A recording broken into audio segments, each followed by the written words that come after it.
Gotta say, like most soldiers, I love my job, had a great time. But seriously, folks, that last tour was a real blast. I'm non-violent. He was like reconnaissance, and it was important. There's nothing that correlates into the civilian world as a reconnaissance. It's a difficult place to be in, knowing that I'm needed at home. I look at the combat veterans when they come home the way I would have wanted the public to look at me, with an open heart and open arms. No one comes back from war unchanged. Some wounds are visible. For others, they are etched into our souls. You're never gonna get past it. You just have to decide if you're strong enough to live with it. 2.5 million Americans have fought in Iraq and Afghanistan since 2001. You forget how different the world is over here. As a nation, we thank our veterans for their service. But few of us really know what war is like, or how hard it is to return to a normal life after facing danger, suffering, and death. I want to change that. I want you to meet some people that I know and admire. Did you feel like you left healed? I left physically healed. My name is Wes Moore. I served in Afghanistan. I'm doing this project to preserve a moment in time. We're capturing photos, portraits of veterans as they share their stories of re-entry to civilian life. There's no earthly reason why I should be alive.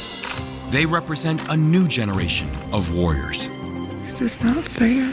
I want you to see them for who they really are, to know why it is that some struggle and many succeed. 4 men gave their lives for me to do something with mine. Hearing and honoring what they have done and are doing. They have served our nation in battle, and they are rejoining the society they fought to defend. Funding for this program was provided by the Corporation for Public Broadcasting and by contributions to your PBS station from viewers like you. Thank you. Previously on Coming Back, Brad Farnsley came back from war, only to get stuck in a warrior transition unit. You're still in the process. We're still waiting on it to go through the system. It's starting to get a little overwhelming. Big squeeze. Andy Clark wants more time with his wife Pam and son CJ. You're home now. But Andy isn't ready to leave his job as a military contractor. Okay. The thing is, you're never gonna find something here that gives you the same thrill as like being in Afghanistan. When you're a warrior, coming back can be even harder than it was going to war. You've changed. And so has everyone else in your life who've had to manage while you were away. The idea that you can just pick up where you left off is a fairy tale. And coming back is only the first step. So in this episode, the second step, fitting in. Can you create a new life in your old world?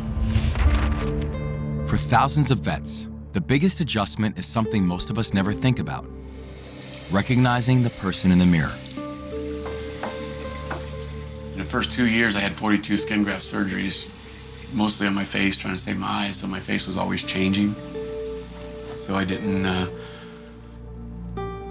really get used to it. And, you know, I'd look in the mirror and be mad at it, and cry about it, and get, you know, and say, oh my God, this is what it looked like. I would have days that I just, like, oh my God, I'm a monster. You know, you might feel good that day, and all of a sudden, all these people staring at you like, oh yeah, I'm a freak. It took, I'd say, about 3 years to finally get used to it. This face, it's a little different, but it's me now. It's, you know, I realize the face doesn't make you, you. It was really great to get through all that and get to that point was really nice, but yeah, 3 years. In those years, Bobby discovered a talent. He could find the comedy in his wounds and his scarred face. His humor could break the tension people felt when they met him. Now, telling jokes is Bobby's calling.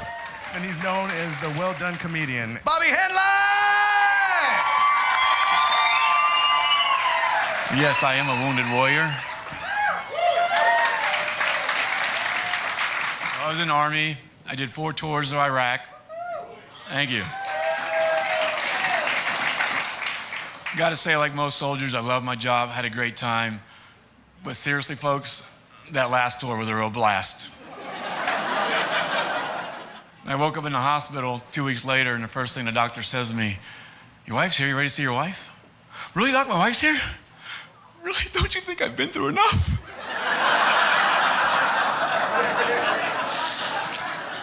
Did she bring the kids, too?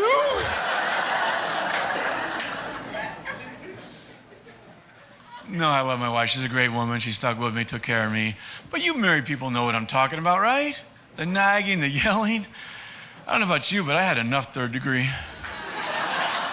He was in the hospital for 6.5 months. And they sent us home early, actually, because they told me they wouldn't send him home with open bone.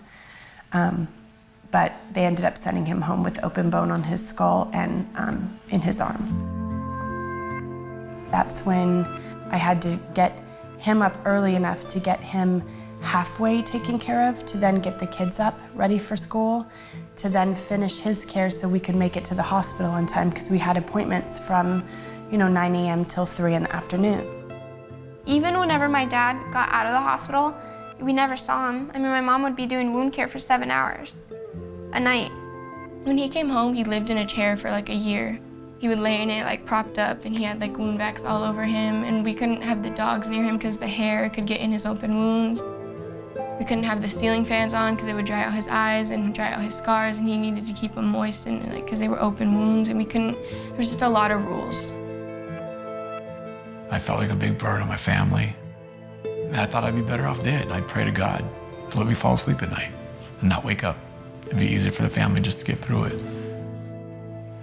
Hopefully I can get through this. I mean, we got John Wayne's boots and so many famous people that have been through this place and all their memorabilia hanging from the ceiling. I didn't bring my cowboy boots tonight because my boots haven't paid those type of dues. But I talked to Becca, and she said that my 82nd Airborne jump boots have made that dedication and paid the dues.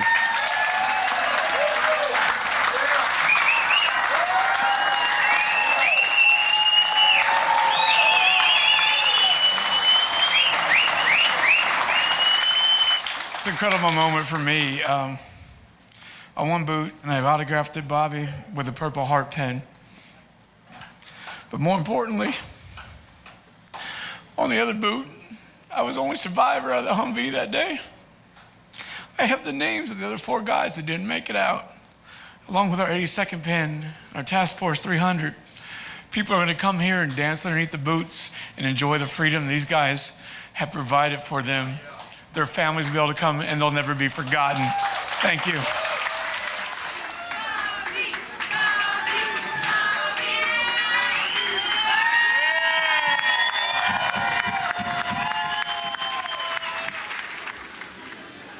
When he goes outside into the world, people see him as a soldier.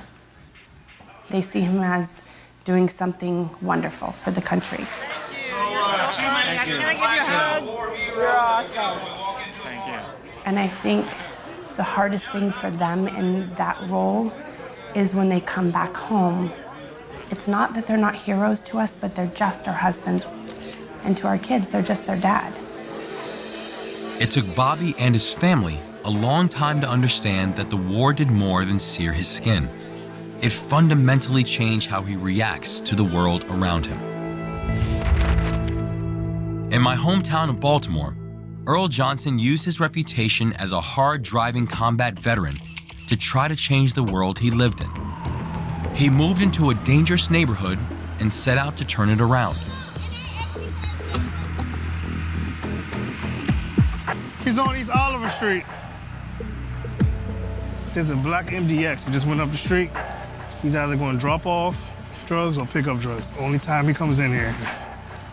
Earl made it his mission to make the streets safe for himself, his wife, and for ordinary families.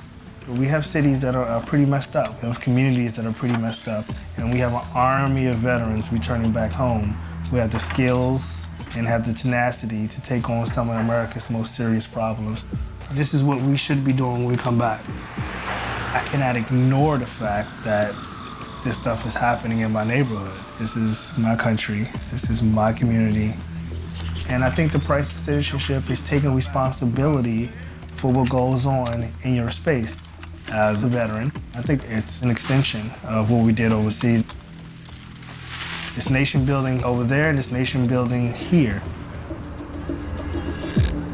I think everybody's getting enough water. I knew nothing about Baltimore. I knew nothing about Oliver. I knew I could not afford Washington, D.C., because that's quite expensive in the city. I really just wanted something that was move-in ready, that we can enjoy, that was minutes from downtown.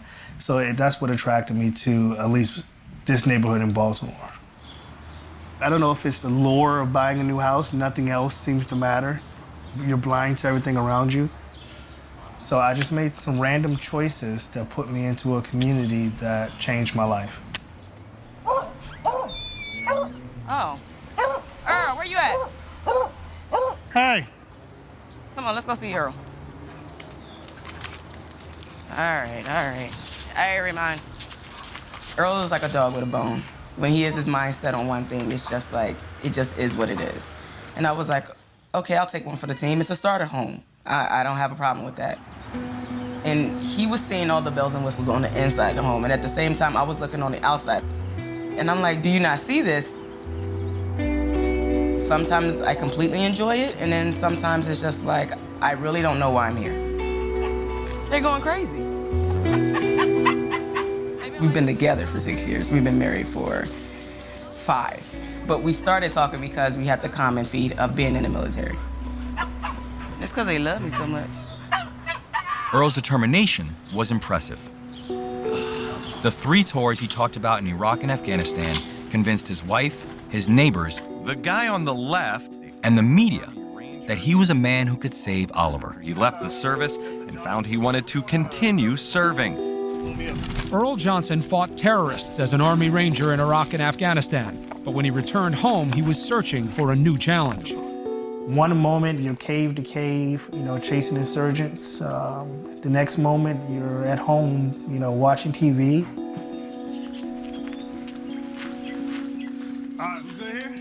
He had such a big, important job when you were in the military. I mean, he was like reconnaissance, and it was important.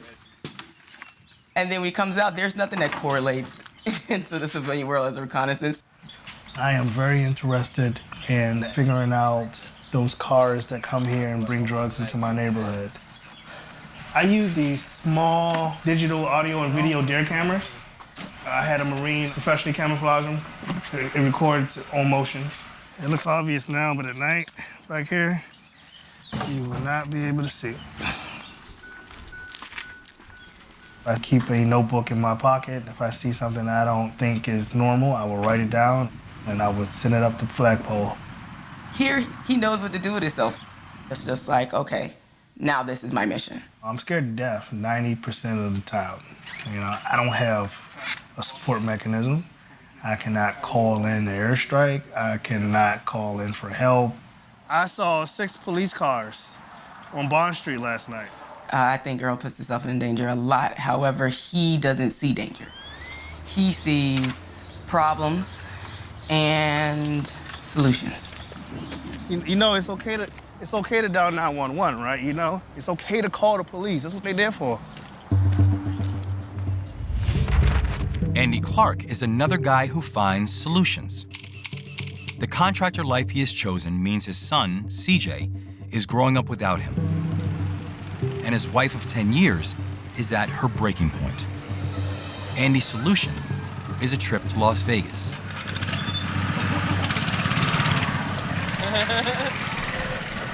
Oh my gosh. Oh, this is awesome. It's a difficult place to be in, knowing that I'm needed at home, absolutely. And I want to be at home. The trick will be finding that job at home that challenges me and keeps me interested. I love this. Yeah.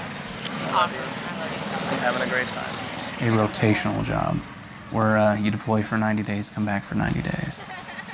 Honestly, I think that'll help me transition a little bit easier into the civilian life, kind of acclimate to a more corporate, tidier world. Remember how to tie a tie. in just a little while. I get on LinkedIn, I get on, recruiting websites, and you keep the interview process going. Your conference will begin momentarily. Please continue to hold. Andy's goal in his next contract is to find a rotation. 3 months in, 3 months out. Looks like my host has started the meeting, so I'm gonna go ahead and connect. There are 2 participants on the call, including you. You are now being joined to your conference. Good morning. Good morning, everybody. Hey, this is Andrew, correct? Yes, ma'am. You just got back from Afghanistan, right? Yes, sir, sure did. Just a few days ago. So are you currently scheduled to go back over to Afghanistan? That's correct, yeah, I'm just on R&R right now. As far as career goes, I know you've been doing a lot of deployed work and things like that. Is that kind of direction you see yourself going as long as you can, or where are you looking to go career-wise? No, I've got pretty specific financial objectives to meet before I'm ready to hang up my hat overseas. We do have people to commit to 1 year of deployed time on this program. If you want to continue deploying after the end of that year, you are more than welcome to do so as long as we have the work and the job is yours. Aside from that, I appreciate the time and have a great day. All right, thanks, folks. Hey. Hey. So that was fun. How'd it go? That was a long interview. Yeah, it was. More than an hour. Honestly, they did most of the talking. They were trying to sell me on it. Okay. So that's good. That's a positive Yeah. thing. The compensation's not as much as I wanted. We'll have to sit down and do the math on it, though. Rotation or no? No, Yeah, it's hard time. Figured not. Okay. Yeah, that's a big detractor. Right. I'm really trying to find that rotation. Right. Working over there, it's higher danger level. It's higher pressure. It's more crucial, and it keeps me on my toes. Keeps me focused. So if you had a job that you were sitting in a suit and tie and had to go to a cubicle every day from 9 to 5, that wouldn't be good for you. No. I'll do whatever I have to do to take care of my family, of course, but a desk job is not for me. That's probably the best way to put it. I think he wishes he had more time at home and then could go back for a couple weeks and then come home again. But it's not the reality. That's not how, contracting works overseas. Pam, she's just so resilient and such a trooper. She's my rock. I've always wanted to remind her of that in a special way, and I think us going to Las Vegas, the place where we got married, and reaffirming those vows to each other, I think is going to be a very special way to do that. Well, just a little white dress. I mean, I got it at Dress Barn for $50. I wouldn't call it a wedding dress. You excited for mommy to be a bride and daddy to be a groom? Yes or no? Yeah. Yeah. I insisted on better shoes. She loves me in these things. I don't know why. Dog chewed off a corner. I did wear them the first time I went to see her. I, Pam. I, Pam. Take you, Andy. Take you, Andy. I will stand beside you. I will stand beside you. Through success. Through success. Or misfortune. Or misfortune. I will be there for you. I will be there for you. Whether we are rich. Whether we are rich. Or poor. Or poor. Through the laughter. Through the laughter. And the tears. And the tears. With this ring. With this ring. I commit myself. I commit myself. Completely to you. Completely to you. Andy, you may kiss your bride. CJ, come on. Come on, buddy. Come on, bud. Come on, CJ. Do you need help? Where's your other sandal, buddy? Where'd it go? Oh. You want me to come up to verify? Yeah. We'll get it in just a minute. Come on, buddy. Come on, CJ. CJ. Come on. Let's go. Can't be bothered. What else would I mean? This way, buddy. As a private contractor, Andy can choose to come home. His choice is to stay in the fight. But if, like Brad, you're injured on duty, it's not up to you. Brad Farnsley was a sapper. It was his job to find and neutralize IEDs. But you never find them all. And you're way too close to the ones you miss. That happened to Brad 3 times. That's the part of Daddy's brain that has scar tissue on it. And now his back's a wreck, his memory is porous, and simple problems aren't as easy to solve as they used to be. Brad's now stuck in Fort Knox's Warrior Transition Unit. His wife, Ashley, is considering moving away. She wants to be closer to her family while they wait. In Georgia, I'd have my family, I'd have good friends, and wouldn't have to pay daycare. What do you think about that? I agree. I mean, it's gonna stink not having you close enough to drive home every weekend, but hopefully there shouldn't be too much longer left. God, I hope 6 months would be nice. Yeah. I worry about, not seeing his kids. Maybe we'll slip him back into depression, and what if we revisit all those demons again? And it's constant worry. Every service has its version of the Army's Warrior Transition Units. They were a desperately needed innovation, but they've been criticized too, mostly for taking a bureaucratic approach to helping people through emotional crisis. When I got to Knox, I wouldn't say initially I was suicidal. I guess maybe I had hope that they'd be able to help me kind of get over some of my issues. And then I realized what the environment was. I was so alone, and can't tell anybody, because if you tell somebody, you're gonna get locked away, and I'm not gonna be able to see my family. While waiting for military doctors to get around to him, Brad met other vets who faced the same problems. Spending time with them set him on the road to healing. When I first got here, I would always volunteer for patent duty, as they called it, which entailed sitting up at the Patent Museum at the front desk. I didn't have to talk to anybody. Everybody left me alone. And this gentleman named O.B. Edens popped in. I didn't even know he worked there. He's a 2-time Vietnam vet. He was a drill sergeant here at Fort Knox. Come on, you sissies! Start cranking! And he is a soldier who suffered from severe PTSD and was medically discharged. When I first met Brad, he was kind of quiet. And he just, more or less a loner. The bond Brad formed with Obi was a turning point. What's up next? Just help you out. I got a 10:30 appointment I have to make. Because it's behavioral health, so I can't blow it off. The combat veterans, when they come home, I look at them the way I would have wanted the public to look at me. And that's with an open heart and open arms. That's something that you don't just give up right now. It's all in the past. That's something you just live with. I started to open up. OB started to talk to me, got to know him, started to laugh, joke with him a little bit. Man, everywhere you go, I'm just going to find you. Stop on you. Then he and I become very good friends because I'm a clown. I'm a jokester. Oh, I need to take another week of leave now. When it comes to the PTSD, it wasn't the WTU itself that was really the driving force to make me better. It was the other soldiers who had PTSD, and they help you, they talk to you, they try to pass on, their experiences. I'm always wrong. What's this about you going to Georgia or sending your wife to Georgia?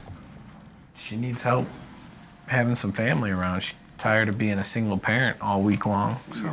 Well, what's next in your line? Just hanging on for dear life. That's all. You asked me a year ago, I never would have thought I'd be as well off as I am today. But till my last day on Earth, this will be a work in progress, trying to get as close to where I was before all this mess happened. Every day, I just try to take a step forward. The irony of coming back injured is that you have to take control of your life just after your capacity to cope has been damaged. After so many deployments, you're living a different life out there and how you got to survive and your way of thinking. And when you come home to especially wounded like this, it wasn't like this build-up to come home, this build-up to reintegrate. It's like you're blowing up, boom, your life has changed forever, and you're still, the last thing you remember, you were in the middle of a war zone. My decisions are made for me out there. This is what time your child's available. This is when you're gonna go out and do this mission or that mission. I know what that is. Back home, it's weird, you get overwhelmed easy just by these questions. And they're simple questions you should be able to do. I gotta start, what time you going over there? Where's my phone? Well, I need to get everything ready for today. You talking to me or I need Levi? to go to the store and get the things that you forgot yesterday. So I'll start the grill at 2:30. And you want me to start it before that and have it ready? When you tell me what you want to do, I don't care. What are you gonna eat over there? No. Okay, I'm just checking so I make sure that when to start it. It's gonna take like 45 minutes for it to heat You're up. and cool down. over-processing. I always over-process. I'm trying to Just, have a schedule. we don't need a schedule. Just whenever I do you need to feel know when like to it. light it. Okay, when I get hungry. Stop over-processing. Such a bossy person. Well, you're asking too many questions. Like, seriously, just relax. It's the 4th of July. Whenever we want to eat, we'll eat. Who cares? Whatever. All right, then I'm gonna run to Walmart and... The most frustrating thing about PTSD and TBI is there's no timeline. They can't tell you when it's gonna stop or when it's gonna start. I certainly didn't think that 6 years later, we would be having the issues that we're having right now. Saving a neighborhood is a different kind of healing, and it's an all-consuming task. Earl Johnson's commitment and energy have made him a leader of the group of veterans who have made restoring Oliver their mission. One of them is Dave Landemore. Dave knows the plan to this. They tell him the plan. You know just as well as I do that people go hungry in neighborhoods like this. It's really simple. This area was going to waste. It was been neglected for decades, man, so why not grow food and feed neighbors from it? The Veterans Group, we work on parks and we work on cleanups because as veterans, we just cannot ignore a problem that causes imminent danger to people around us. And that's what's happening in the inner city. This is Veterans Rebuilding America. This is real. This is happening. And don't feel bad trying to use that to push your agenda. Right. This is what we should be doing when we come back. All right, tell me what's up. What do y'all plan on doing? We wanted to let everybody know that we're there. We wanted to make a statement when we show up there, saying we're here to help you out. That's why I want to go on that patrol with you today and just kind of watch and learn from you. Improving the neighborhood improves quality of life. And that's the only way Baltimore's going to come back. Let's just grow this thing. This street is pretty much empty. By noontime, it'll be filled. The good thing is, it pushed down because we had the police. In Afghanistan, I was rebuilding the city of Marja. I was doing foot patrols every day, talking to people. I learned how to rebuild a community when I was in there. When you go to war, things are urgent. The importance of the person next to you is amplified. That's not just some guy that you know, that's your brother. Hey, lady. So when you come home, that doesn't change. It's in you. When I was in Afghanistan, it was very similar than the patrol we just did this morning. There was a little bit more guns involved when I was in Afghanistan. It's trash. It's not supposed to be there. On a bad day, if there were drug dealing here, someone can easily stash here and you wouldn't know it.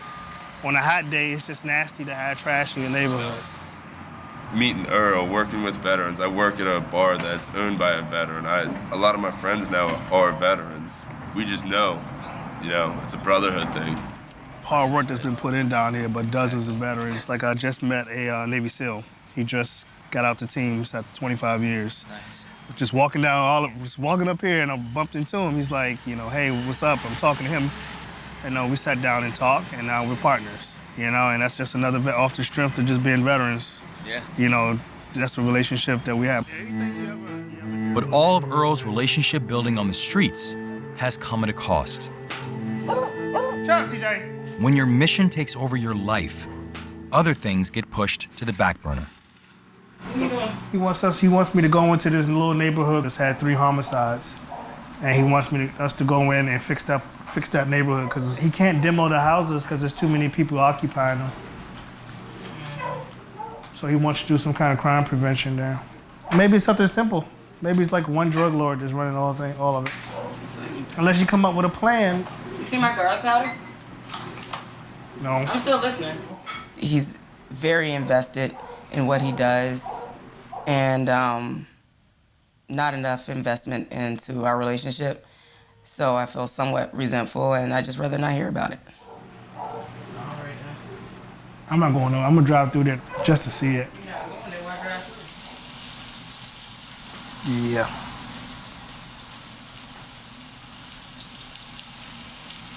Okay. And at this point, I'm okay with it because I can't deal with him and his stresses and mine at the same time. No, I'll meet y'all there. But prior to this, when it was just me, 9 to 5, going to work, coming home, I'm like, really? You're about to go back out? I literally just got home. There's no quality time. We're not going to spend any time together. Nothing. That's going to be it. For his sake, I hope it works. Because to be invested in something that doesn't work out will crush you. And he is so invested in this that if it doesn't work, I don't know if he has a plan B.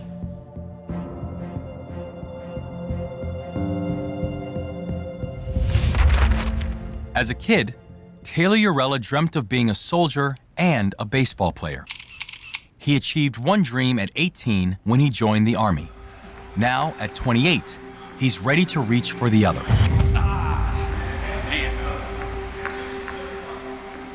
I knew I wanted to be a soldier at a really young age.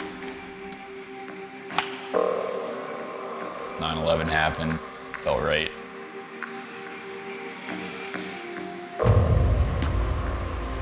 And I just asked who the guys were that kicked down the doors and did all the action. Well, that's infantry. I wanted to fight. That wasn't even a question in my mind. And I said, well, yeah, that's what I want to do. My dad's first words out of his mouth when I said I joined the Army was, what job? Because he was Army too, so he knew. I said infantry, and he's, what were you thinking? We were over there an entire year. I ended up getting hurt 2 days before we were set to leave. I had planned and set myself up for doing a career in the military, and when that was gone, you're just lost. So this is where it started. The ID was laid into the curb, put wet cement over it so that it looked like it was supposed to be there. And this is the vehicle after it was hit. We were about 2 days from going home when it happened. We were driving around the new guys that were taking over our area of operations. This is the door, this is the penetration for all of the shrapnel. This is the one that killed my commander. These are the ones that took off my gunner's leg and then ended up in my thigh. This is me right after I got hit, getting my Purple Heart. Just being in the hospital, you're pissed off at everyone and everything.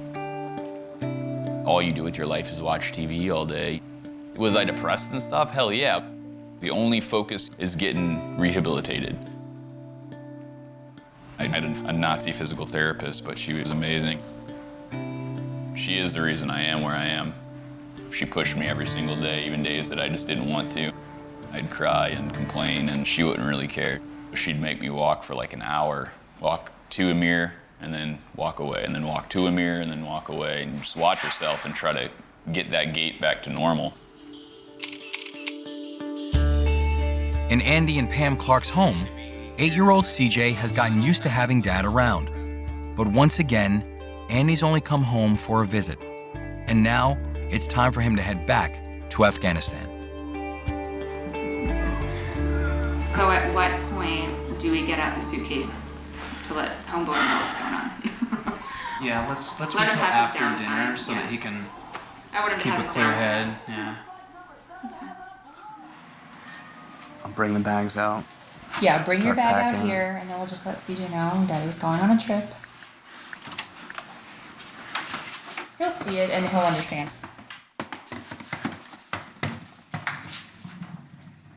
So in a couple days, you'll take off, head back overseas. How do you feel? I've been home for about 3.5 weeks now, and it's gone by way too fast. 3.5 weeks? Yeah. And how long will you be overseas for? Another 6 months, give or take. 6 months. How have the deployments been on you in terms of the amount of separation and CJ? First few years, I don't think that he was really aware of my absence, you know. But, you know, as he's gotten older, he's much more aware that, you know, Daddy's getting on a plane and Daddy's gonna be gone for a little while. And that's such a bummer.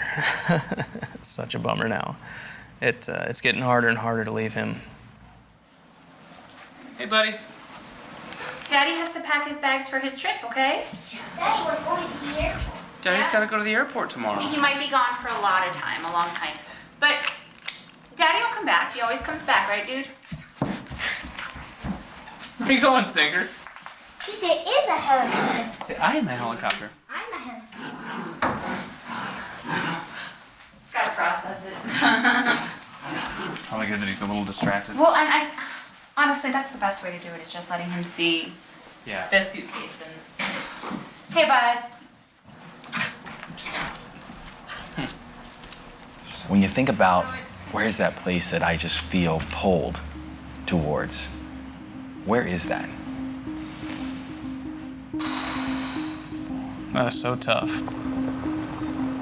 My wife has done a fantastic job of making it such a wonderful environment for both me and my son. CJ, what toys are you playing with? Cars. Oh, love it. Sometimes I miss the privacy of that tiny little cold corner of a tent at the end of a long day.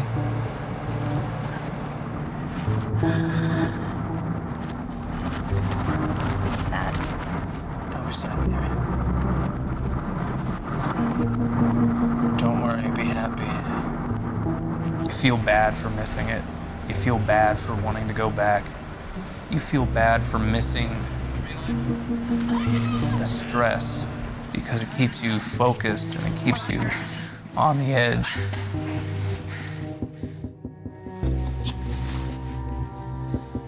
I love you. I'm sad. I know. We have to get Daddy checked in for his airplane first. I have a wonderful family, and I shouldn't want to go back to that. And he's coming back. But a lot of times I do. Follow Daddy. One more big hug for Daddy. Give Daddy a kiss. Okay. I love you, buddy. Give me hugs. I'll miss you. I'll miss Dad. I'll miss you. I love you. I love you so much. CJ, over here. Bye, Daddy. Come on, baby. So what does coming back mean to you? Taking that breath. To be a part of the life that I'm trying to build for my family. Because that's where I belong. I belong with them. This other thing's just temporary. Without family, it's all for naught. Andy has continued his job search from Afghanistan. He's had job offers, but none of them would give him any more time at home. For 6 years, the Henline family focused on getting Bobby home. No one, not even Bobby himself, realized how hard fitting into family life would be. The kids, like my youngest daughter, they can't see the mental issues I have because that's just my dad. He's fine now, he's healed, he's been through all that. He shouldn't have any more issues. But simple things we do everyday life. Hey, let's take a family trip and go to see a movie. Because of the war and PTSD and everything, being very vigilant to what's going on around me, and if the family's with me, it's just doubles. I gotta know what's going on around them too. We're standing in line, more people are coming in line behind us. That's distracting to me. People going indoors over there, people coming out from a movie, there's a lot going on. So I'm very vigilant to what's happening, and that commotion, along with, I know I got to remember the name of the movie, how many tickets I need, what time showing we're going to. You know, the information you got to give just to get your tickets. What was the times? I don't have my phone. 6:55 and 9:40, so clearly 6:55. Yeah. Sure. Okay. 6:55. Remind me. Remind me, because I may forget the time we were there for the. But the information that you got to give just to get your ticket's overwhelming to me. And all that stuff's going on around me. I'm just not comfortable with the element. And then Mackenzie will try to ask me a question or tell me a story. It's okay, Dad. It's not okay. Huh? But now there's a bunch of people in line behind me. We're right inside the door. So now I got to get these people out of my way if I want to leave. Then it just causes a bigger scene, and it starts making me panic even more that, okay, if I stay here too long, will I freak out and just yell at Mackenzie and storm out the door and push people out of my way? I'm trying not to do that. I'm trying to keep control. Can you let Brittany?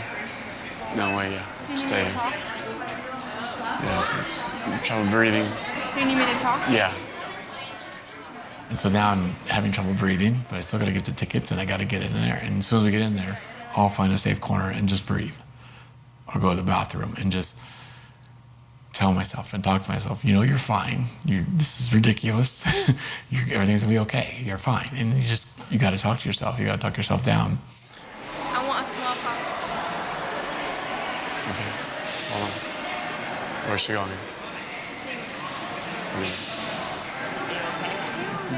Yeah. Just breathing. I was trying to figure out what everybody wants. Freaks me out. Just make it easy and get 2 popcorns, 3 drinks, and a junior mint. Don't forget his junior mints. Don't forget the kids' junior mints.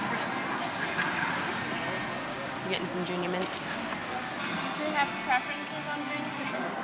Is everything as big of a deal for you? What's going on?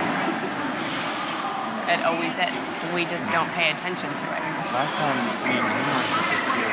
But if it's just you and him, then he doesn't have me, you, Tessa, Brittany. It's just you and just your dad. So Dad doesn't have to worry about anyone other than just you. Thank you. We're done. What theater is it? We're done. Thank you. Do you know what theater? 7, did you say? Is that over here? Yeah. I think it's really annoying that he has PTSD. Like, I get really mad at him, even though it's not his fault.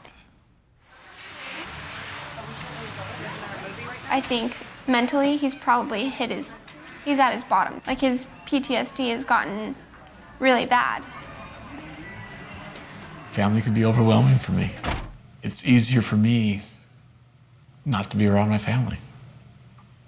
I don't like saying that. It's weird saying that. But it's more calming for me. So I moved out. Connie didn't want me to move out. She really wanted to make it work. Thought that was not the way to handle it. I thought it was. And I talked about it. And then one day just decided to do it and kind of told her I got a place. You notice there's nothing really on the walls. I don't really decorate. I like to keep it just calm. Of course, the master bedroom. I have a knife by the bed, and it's actually set so that I can grab it real quick. I have to have it placed a certain way if I do need it at night, because my vision's really blurry.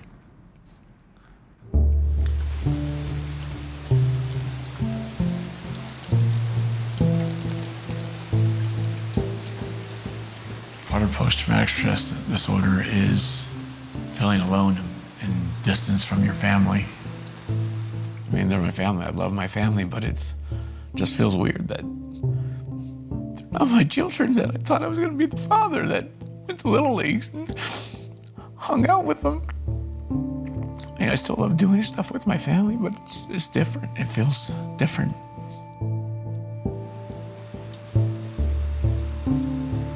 I feel bad that we can't help him, but then I'm also, angry and frustrated that we were here this whole time and then you just leave.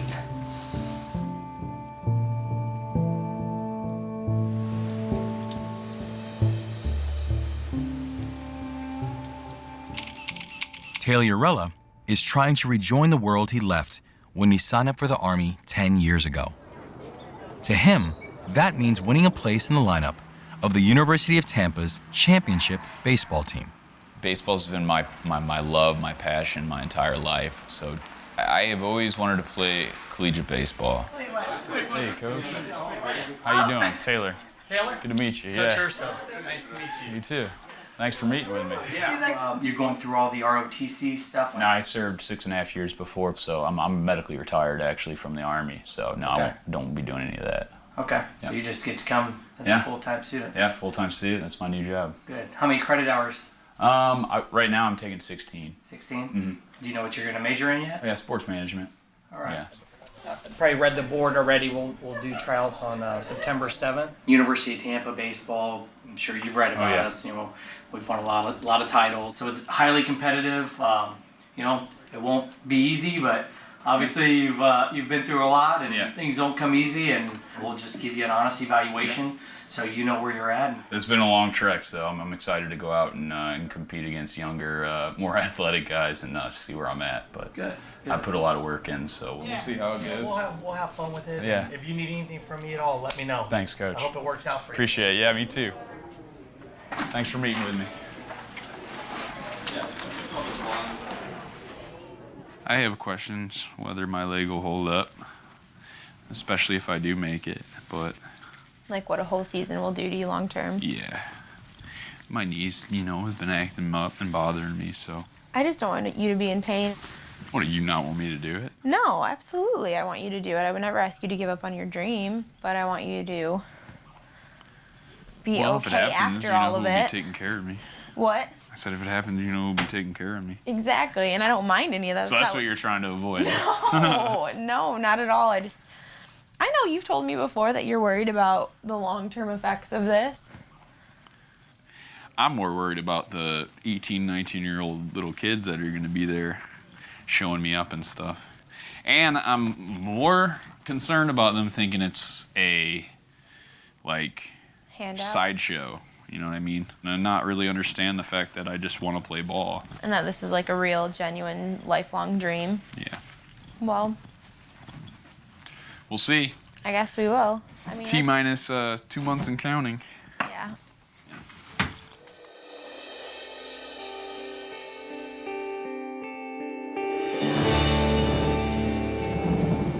Earl Johnson's dream was to use his credibility as a veteran to get people to help him rebuild his Baltimore neighborhood. But something has gone wrong with that plan. So I got a very odd and cryptic text from Earl. And in the text, it basically just says, you're about to learn some things about me and you're going to be disappointed. So then I tried texting Earl back to figure out what's going on, and there's nothing but radio silence from Earl, which is very unusual. Actually on my way up to Oliver now. Pretty nasty day down here in Baltimore, a lot of rain, but I want to go figure out what's going on. So I'm gonna go meet with Dave Landemore and see if he can provide me any color as to what in the world Earl is talking about with this text.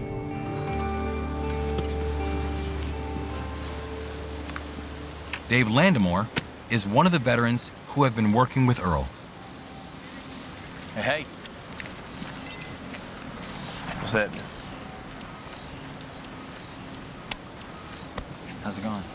Good. What Dave had to tell me was stunning.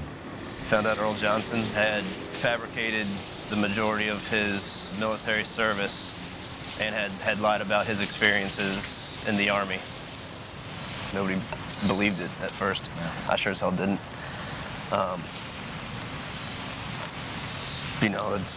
That was the basis of our relationship.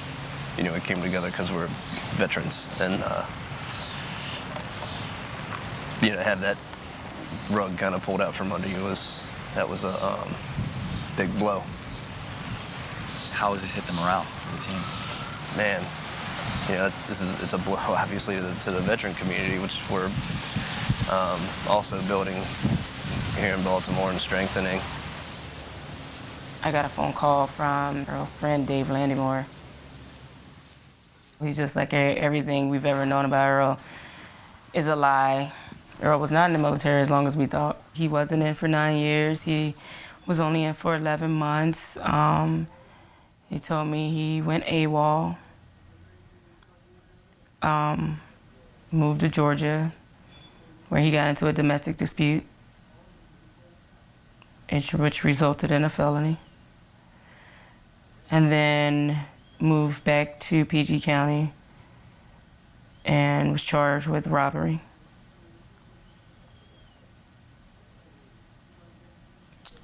So, what do you do when 6 years that you think you know somebody and you live with them that long and all they've done is lie to you the complete entire time?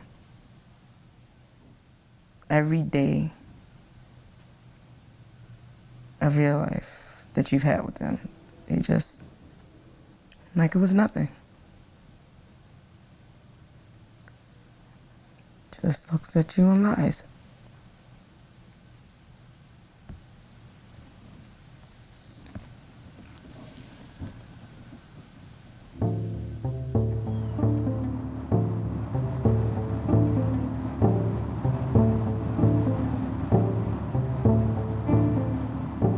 Who I was when I got here versus who I am now are two completely different people.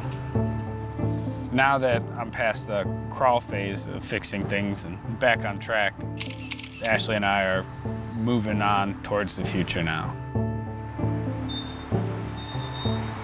After talking about things, with me being here, she needs family support. She doesn't have it where we're at. So she's gonna move back to Georgia for the time being. She won't have to work, and she will focus on her schooling. So much crap. Man, I didn't realize how many boxes we have. When I'm done with the WTU, I'll move to Georgia with them, and we'll take it from there. Can we get rid of the Justin Bieber DVD so I don't have to watch it 50,000 more times? That last day when it's time for you to transition out of WTU, what emotions are you gonna feel? I'll probably choke up a little bit as I drive off of military base for the last time as a soldier. Despite it all? Everything I've been through, I'm still gonna miss calling myself a soldier. Miss that brotherhood. And you carry them around with you everywhere you go. 4 men gave their lives for me to do something with mine. The least I can do is remember why I'm still here and thank them every day. Come on. Vicky thinks he's driving.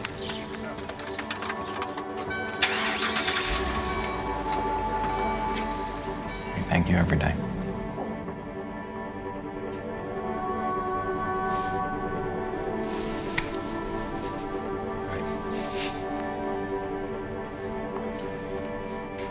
Thank you, sir. Thank you.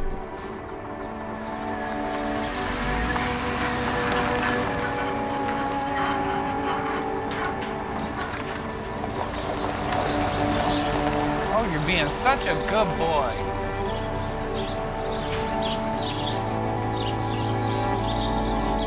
Well, as long as the iPhone batteries hold out.